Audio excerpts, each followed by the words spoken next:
Hi, good morning everyone. Hope all of you are fine.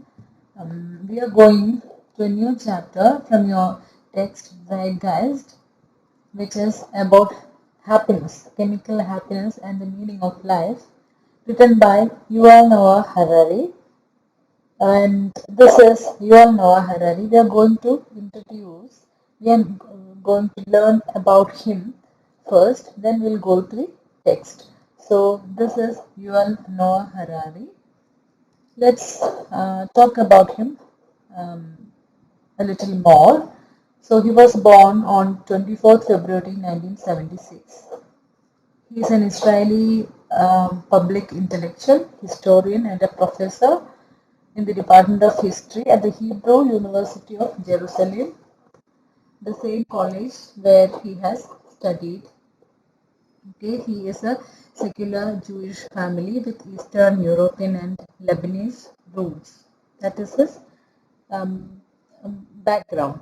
Okay, he studied from the same university where he is now working as a professor. So, Hebrew University of Jerusalem with special focus on medieval and military history.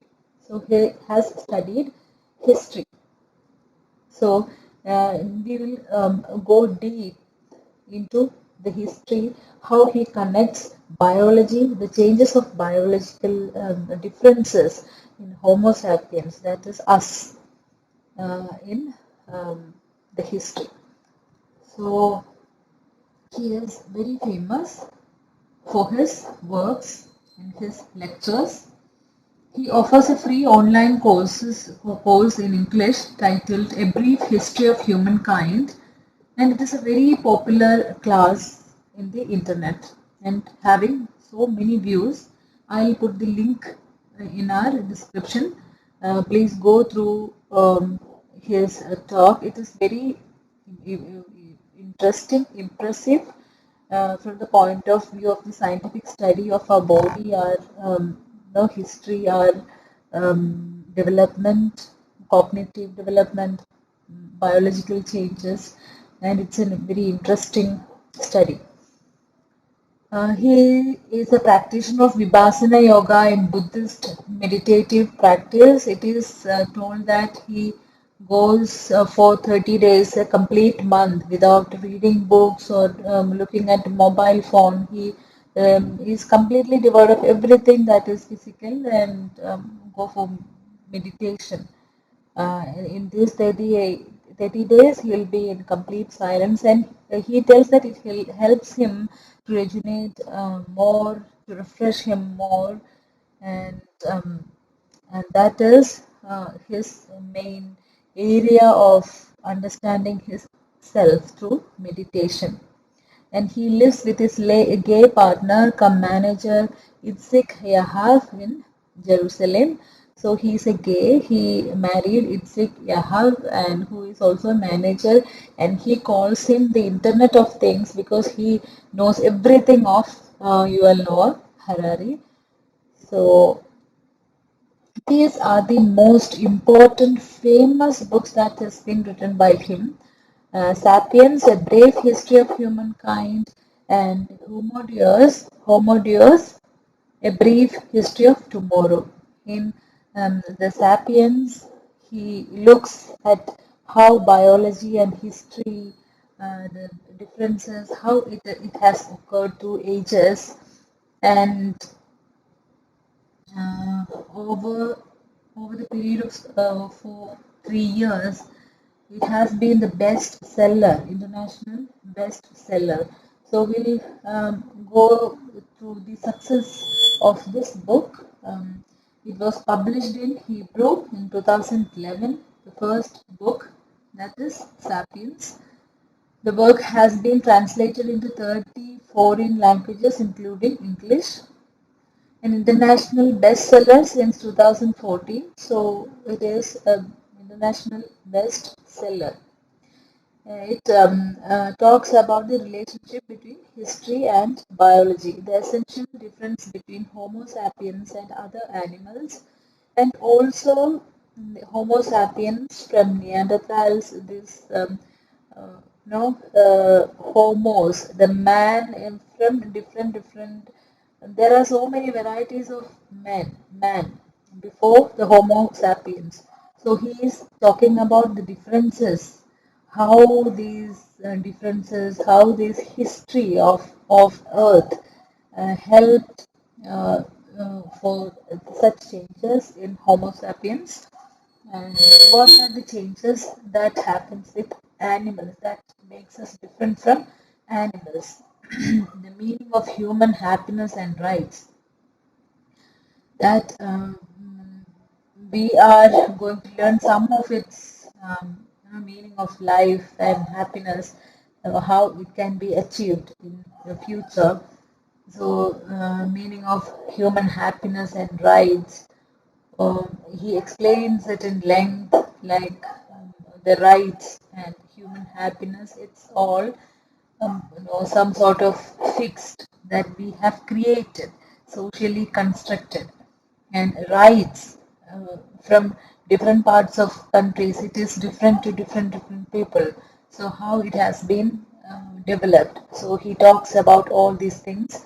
It is a sweeping history of humanity from the Stone Age up to the political and technological revolutions of the 21st century. So it starts from Stone Age, where this human beings as Homo sapiens as a scientific term, which is different from the previous version of it, with little different genes, that is called Neanderthals. So we have started as Homo sapiens, and how we have advanced ourselves with the advent of agriculture, technology, using Stone Age, and how we have evolved through years. That is what he is discussing, and it was a very huge success. The political technological revolutions of the 21st century. So it talks about the present also in the differences from the earlier ages. And next work is Homo Deus. It is a brief history of tomorrow, and it was published in 2016. It examines the possibilities for the future of Homo sapiens. What will happen to us, and if you, നിങ്ങൾക്കൊക്കെ കുറച്ച് കഴിഞ്ഞാൽ നമ്മൾ എന്താവും അറിയാൻ താല്പര്യമുണ്ടെങ്കിൽ you must read the text.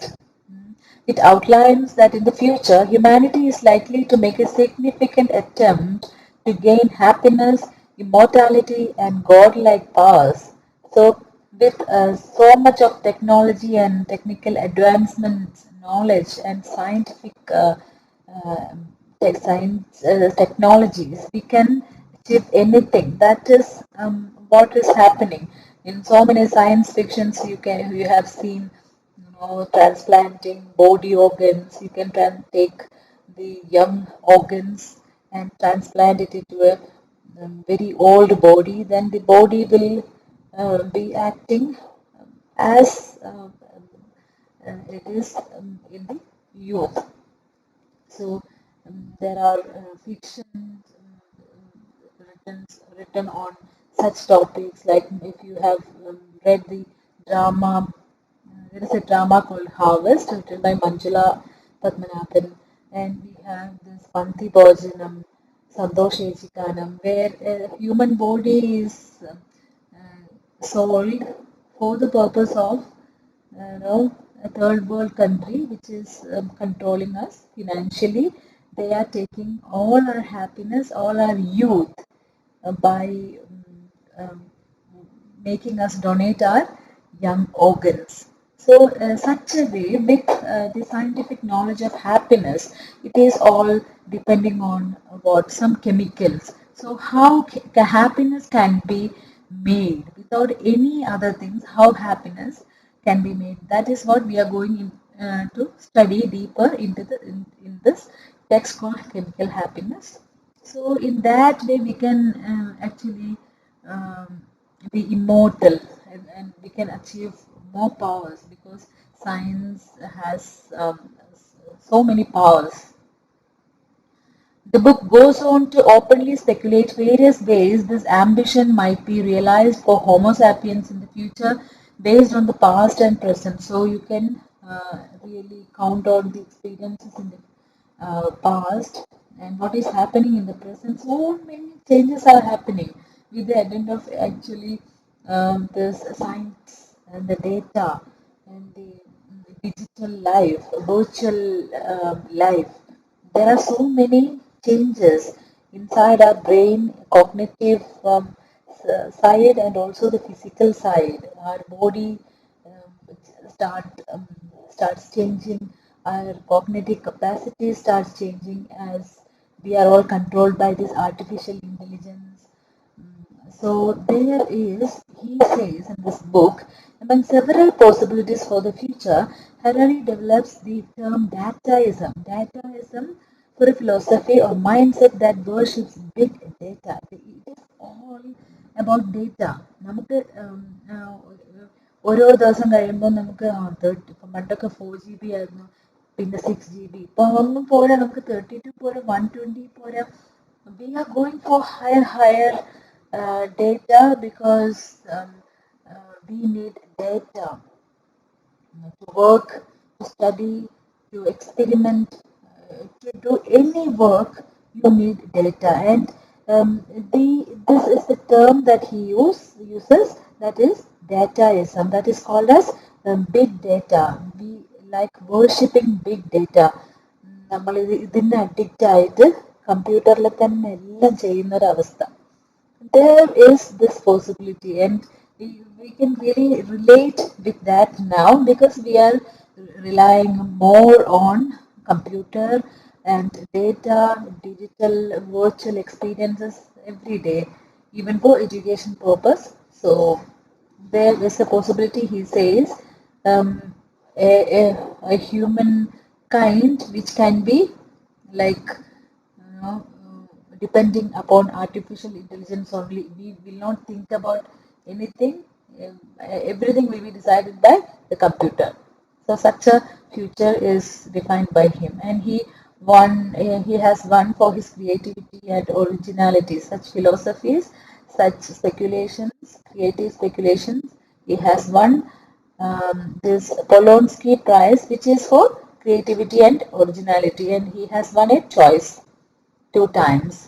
And in 2015, Mark Zuckerberg, the founder of Facebook, selected Sapiens, A Brief History of Humankind, to his online library and described it a big history narrative of human civilization. So, Mark Zuckerberg described this book as a big history narrative of human civilization.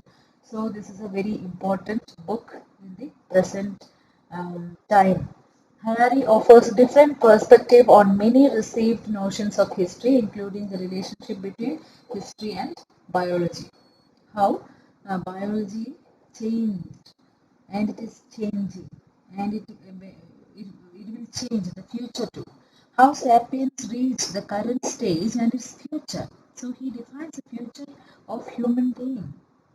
History began with gods and will end when humans become gods. That is his idea. He says that we will achieve more powers with science.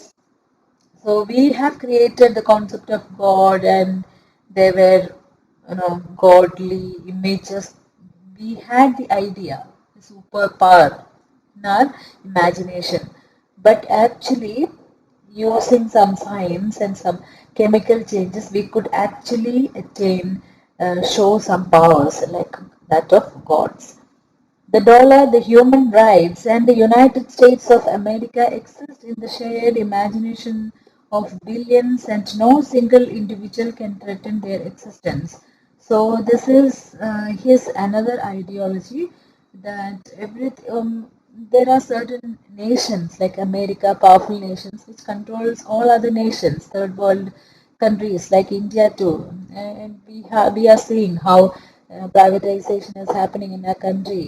എല്ലാ government institutions എങ്ങനെയാണ് private സ്ഥാപനങ്ങൾക്ക് വിൽക്കുന്നത്, പൈസ ഇല്ല, നഷ്ടത്തിലാണെന്നൊക്കെ പറഞ്ഞിട്ട്. So in a way or the other, we are controlled by a super power country first world country. And every money, every change in the sense, um, uh, the money control, it is compared with dollar. Dollar താന്നു, dollar ഇടിഞ്ഞു എന്നൊക്കെ നിങ്ങൾ കേട്ടിട്ടുണ്ടാവും. It is because we compare with dollar. Everything is so. If a dollar loses the um, it's what is called that quality. Um, and if dollar loses ഇടിയ ഇത് നടക്കുമ്പോൾ നിങ്ങൾ കേട്ടിട്ടുണ്ടാവും സെൻസെക്സിൽ ഓഹരി ഇടിഞ്ഞു, ഡോളർ ഇടിഞ്ഞു എന്ന് വെച്ചാൽ എല്ലാം നഷ്ടപ്പെട്ട, എല്ലാം കഴിഞ്ഞു എന്നുള്ള അവസ്ഥ. അപ്പൊ എല്ലാം അവരുമായിട്ടാണ് നമ്മൾ കമ്പയർ ചെയ്യുന്നത്. അപ്പൊ ഇയാൾ പറയാണ്, if I alone dare to stop believing in the dollar, in human rights or in the United States, it wouldn't much matter. ഞാൻ മാത്രം അതൊന്നും ഇല്ലാന്ന് വിചാരിച്ചുകൊണ്ട് ഇത് ഇല്ലാതെ ആവുന്നില്ല. It is a fact. So there are certain facts that many are controlling us. So his idea about future is also like that. He says that in our future something is uh, going to control us like artificial intelligence. That is his finding about the future. അതായത് നമ്മളിപ്പോൾ ഒരു സാധനം type ചെയ്താൽ നമ്മളെ ഫോണിൽ നമുക്ക് notification വരുന്നില്ലേ, അതേ സാധനത്തിന് അല്ലെങ്കിൽ റിലേറ്റഡ് ആയിട്ടുള്ള കാര്യങ്ങൾ, because it is artificial intelligence. The phone realizes that you are interested in such things. അപ്പോൾ ഗെയിംസിൽ അഡിക്റ്റഡ് ആയിട്ടുള്ള കുട്ടികൾക്ക് ഒരുപാട് ഗെയിംസിന് സപ്പോർട്ട് ചെയ്യുന്ന കുറേ നോട്ടിഫിക്കേഷൻസ് വരും. അവർ പിന്നെയും പിന്നെയും അത് പർച്ചേസ് ചെയ്യും, അതിൽ അഡിക്റ്റഡ് ആവുക, കുറേ സൂയിസൈഡ് അറ്റംപ്റ്റ് ഒക്കെ ഉണ്ടാവുന്നത് നമ്മൾ കാണുന്നുണ്ട്. ഇങ്ങനെ നമ്മൾ ഇതിൻ്റെ അഡിക്റ്റ് ആയി പോകുന്ന ഒരു അവസ്ഥയുണ്ട്. There are so many films on this, how we are going to be controlled by something that we have created. നമ്മൾ ഉണ്ടാക്കിയ സാധനം തന്നെ നമ്മൾ കൺട്രോൾ ചെയ്ത്, അപ്പം നമ്മൾ തീരെ ചിന്തിക്കാൻ, ചെറുപ്പത്തിലെ മൊബൈൽ കൊടുക്കുന്ന കുട്ടികൾക്ക് ഇമാജിനേഷൻ പവർ ഒക്കെ കുറയുന്നു എന്ന് പറയും. They lose their imagination power, so they lose their intellect. അപ്പോൾ ഹരാരി പറയാണ്, there will be a generation in which people will be unemployable, not unemployed, they will be unemployable. ജോലി ചെയ്യാനേ പറ്റാത്ത ആൾക്കാരായി മാറും, because they will be controlled by the data. This no artificial intelligence, നിങ്ങൾ complete ആയിട്ട് അതിൽ മുഴുകുക, ഒരു human സാധനങ്ങളൊന്നും ഇല്ലാത്തൊരവസ്ഥയിലേക്ക് പോകും, അങ്ങനെ ഒരു ഫ്യൂച്ചർ ഉണ്ടാകും എന്നൊക്കെയാണ് ഈ വർക്ക്സിലൊക്കെ, ഇയാളുടെ ടോക്സിലൊക്കെ ഇദ്ദേഹം പറയുന്നത്, Yuval Noah Harari. And it is all about him. And please listen his lectures, which I'll put the link in the description of the video. And thank you for listening. We'll start the chapter in the next class. Thank you. Bye. Take care.